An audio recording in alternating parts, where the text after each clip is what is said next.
Assalamualaikum warahmatullahi wabarakatuh. Selamat pagi adik-adik, bagaimana kabarnya nih? Masih semangat kan? Harus dong, masih semangat. Yuk belajar bareng kakak dengan tema hewan dan tumbuhan di sekitarku. Sebagian besar masyarakat Indonesia mengonsumsi nasi sebagai makanan pokok. Apakah adik-adik tahu bahwa nasi berasal dari beras dan beras berasal dari padi?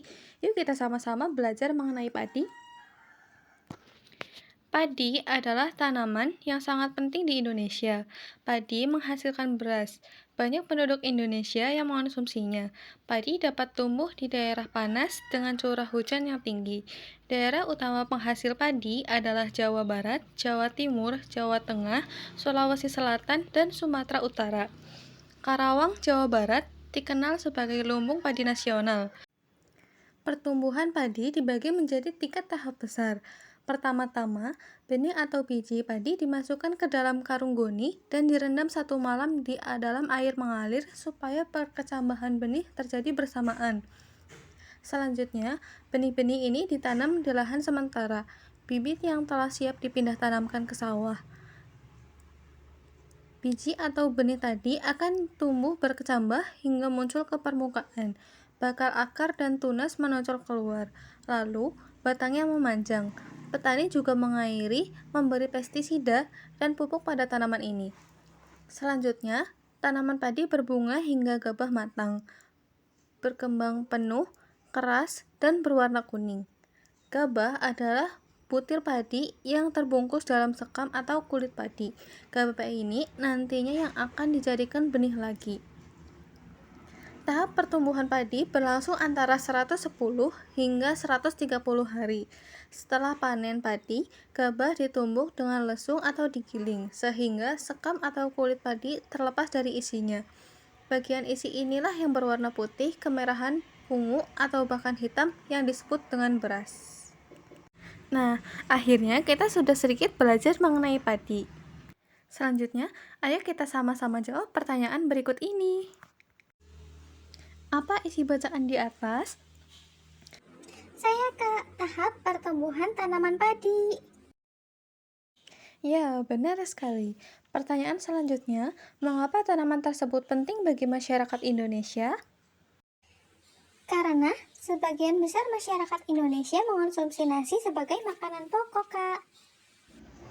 Bagus. Lalu, di mana tanaman tersebut dapat tumbuh? Padi dapat tumbuh di daerah panas dengan curah hujan yang tinggi, Kak.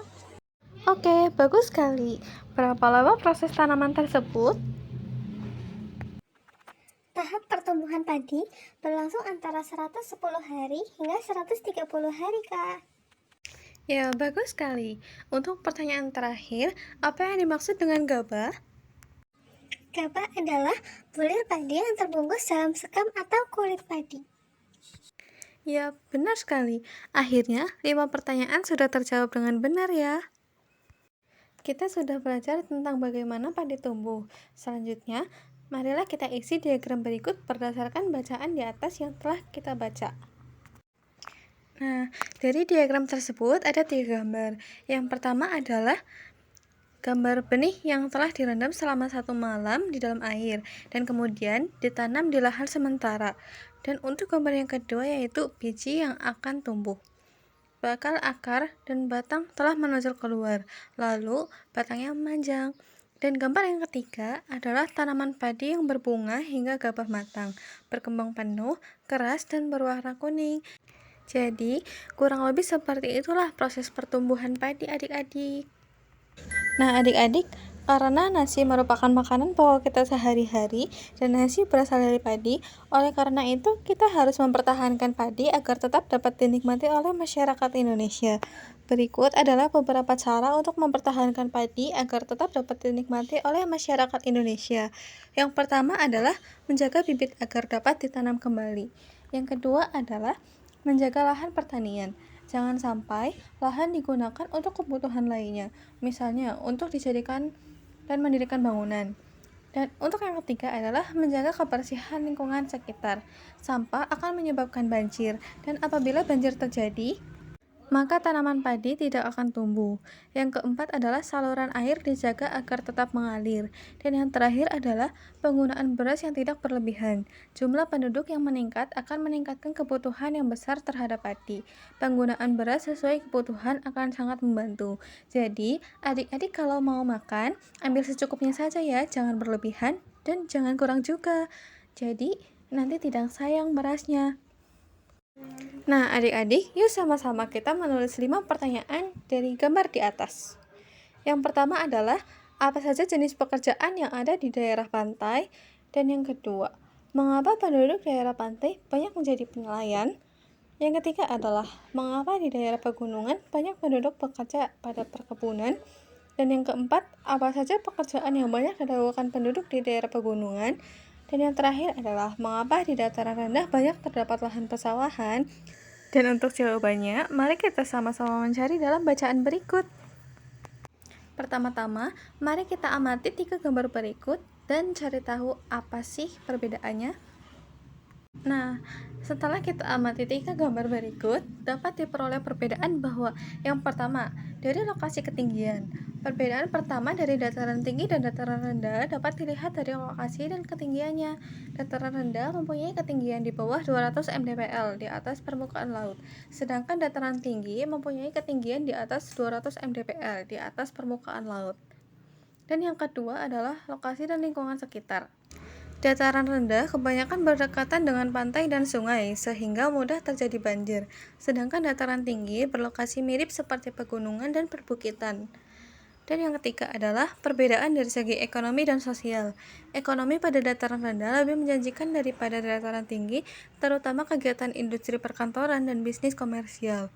Lokasi dataran rendah yang kontur tanahnya datar dan rata membuat pembangunan gedung dan juga industri menjadi mudah untuk dilakukan pada dataran rendah yang akan memberikan ruang publik untuk kehidupan masyarakat sekitar. Selanjutnya, untuk yang nomor 4 yaitu perbedaan dalam segi iklim dan cuaca. Dataran rendah merupakan lokasi yang cenderung panas, kering, dan memiliki curah hujan yang tinggi. Dataran tinggi memiliki kelembapan udara dan tanah yang tinggi, suhu udara cenderung sejuk namun memiliki curah hujan yang rendah. Lokasi dataran tinggi merupakan lokasi yang pas untuk lahan pertanian dan perkebunan karena memiliki kualitas unsur hara dalam tanah yang baik. Untuk yang terakhir, potensi pariwisata. Lokasi dengan wilayah yang memiliki dataran rendah biasanya berhubungan dengan lokasi pantai. Selain itu, biasanya pada dataran rendah banyak dibangun taman bermain tugu dan juga berbagai macam taman buatan. Nah, selanjutnya, yuk sama-sama kita baca bacaan tersebut. Yang pertama adalah pantai. Pantai adalah daerah yang berbatasan langsung dengan laut.